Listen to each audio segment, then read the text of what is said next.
Mike Welch coming in from Saratoga with the Saratoga Report, and I have a new guest today, a first-time starter on the show, and that's my clocking partner here this summer, Donald Harris. He's got big shoes to fill, Mike Vesey last year, but Donald's certainly doing a great job so far. He's over on the Oklahoma side, comes over at the break on the Maine side, and then we team up for the turf work. So a lot of ground to cover so far. Donald's doing a great job. He was with us at Palmettos as well. Donald, just a little background. You started out in California with our other clocker, Toby Terrell, correct? Yeah, I snuck out when I was about 23, 24, shortly after college. You know, I used my econ degree to learn how to clock horses, and basically met Toby through a family friend, and I got the sickness early, and I've been doing it for, 15, 16 years now. And Donald's got a famous family. I didn't know until I saw it on Twitter last week. His father actually played in the NFL. As you can tell from my physique, very intimidating. He was a professional football player, and we like to joke he's one of the oldest living Chargers, and got to sneak that into a Bill Parcells conversation, who loves the pony. So that was fun. We know it wasn't Franco Harris. Your father's name was? Dick Harris. And he played? Cornerback.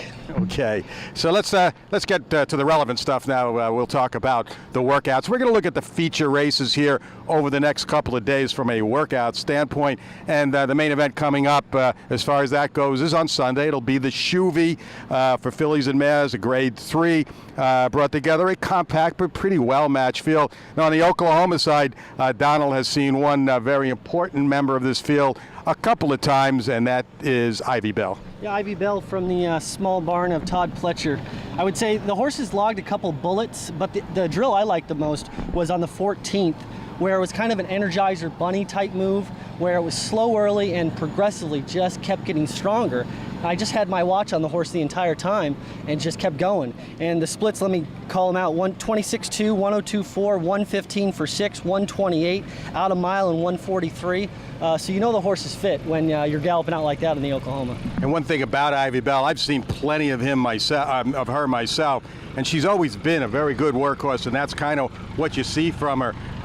The final times might not be great, but she keeps going, and she looks like she's coming in as one of the major players, and she's going to have to beat the Chad Brown pair, I guess, of Wildcat and Pacific Wind. And one thing about them, if you want to see them in the morning, you get some one-stop shopping. They've been working together. Their last 3 works have been in company. All 3 have been good works. All 3 are traditionally good workers. Arguably, the last time they worked, Wildcat was a little bit better, had a little bit more energy coming to the wire. That might be nitpicking a little bit, and perhaps in the end, all these 3 we've just talked about, the trip will be the deciding factor. Let's move on to Monday.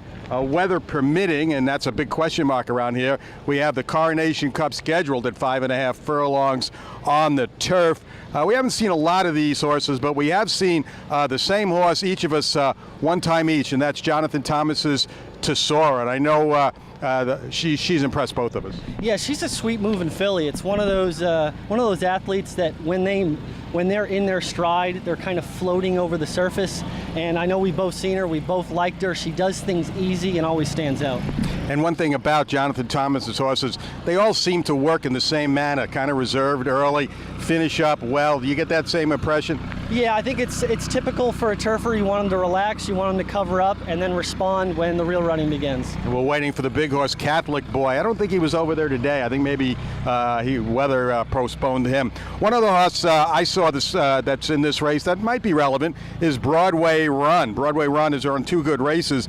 Was second last time, but the last work was in the mud, kind of over a back-rake muddy track the other day. Worked in company with Terabyte, who was actually in the last race on Saturday. So you might get a line on Broadway Run from how Terabyte performs, but I thought Broadway Run was really good, and it was in the same manner, not on the grass, but over that muddy track that finished up strong, galloped out really well. Looks like he's coming into the race in good form, so we'll see if that mud track work transforms to the race on the turf. Well, Donald, I know this is your first full season here at Saratoga. What's your impression thus far? Right now you can tell my TV experience is showing as my eyes are darting around to the paddock because there's so much going on.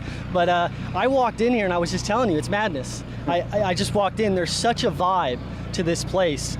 The energy, there's just a throng of people, and I found out very quickly I am not dressed appropriately for the paddock. So I'm going to improve on that. So not only is he a clocker, but he's also a fan who is enjoying his first visit here to Saratoga. And we'll have more visits from Donald as the meet progresses, as we get into the meat of the season. He'll have a lot of great information from you, as he will if you get the DRF Clocker Report on sale on a daily or weekly basis as we progress through the meet. And as always, keep it right here on DRF.com for the best coverage of Saratoga 2018.